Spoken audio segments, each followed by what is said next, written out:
All right, so it's not clickbait, guys. The CDC did, in fact, call me. At least I'm 90% sure. I looked the number up. It was, it's an Atlanta number. It is linked to the CDC, and I think they said it was linked to a program. They might be actually doing surveys on immunization. So for whatever that is. Or there's the slim chance that I might have been standing next to a zombie, which I feel like I am all the time, and they might think that maybe I got bitten or something, which I didn't. I did not. So probably the survey or scam, but 90% sure CDC calling to do a survey, which brings up a question for me.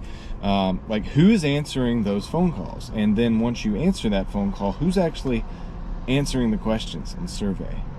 I genuinely want to know. I mean, if you're one of these people who has done that, I want to know what the questions were, you know? No, I'll never know. I didn't answer the phone call. I was at work.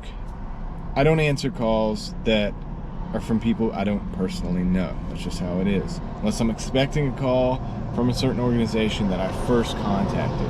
Like, I don't give any information out to people who call me, even if it's my bank. If it's my bank and it's like the number of the bank, the local branch of my bank, and they call, I'm like, okay, let me call you back. And then I'll call them back on the official number or whatever, and then, you know, we'll talk. I still limit the amount of information that I talk about specifically on the phone. But yeah, I don't give the information out to incoming phone calls. I just don't, because there's been people that have used my number before, other people's number, like local numbers, you know what I mean? And they're scammers, and it's not even the real phone, like the real person calling. So just beware, you know, if you never thought about that. You know, it's one way of handling it. I just don't give information out to calls that come in. But somebody's doing it, right? And so, are the results of that survey going to be accurate?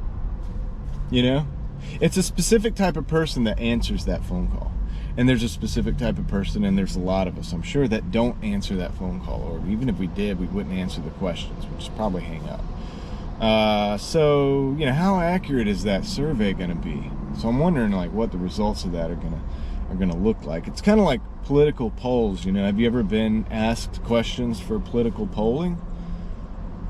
You know, 9 times out of 10, they're not probably reflecting 100% of reality, right? Because not everybody's getting answered to questions, and there's certain type of people that would not even answer those questions. And so for those people, the answers are probably different. But anyway, that's just something I thought of. But yeah, the CDC, they called me up, and I didn't answer. I was busy. But even if I did answer, there's no way of 100% verifying that it would have been actually was them. You know, the caller ID did say CDC National Immunist something, because there's not but so many letters, right?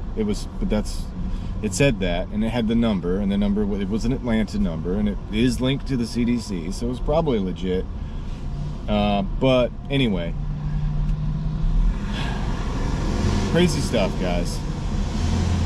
It's not that crazy that it's a survey. It's just like, you'd probably have better luck DMing me on Instagram, just praying that I accept the message, right? Like, you know, like everybody else, just do that, because I'm not just gonna answer a random phone number.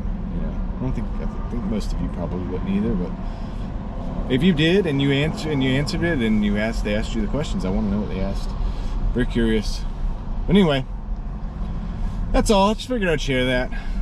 It's the video for the day. I'll catch you guys on the next one.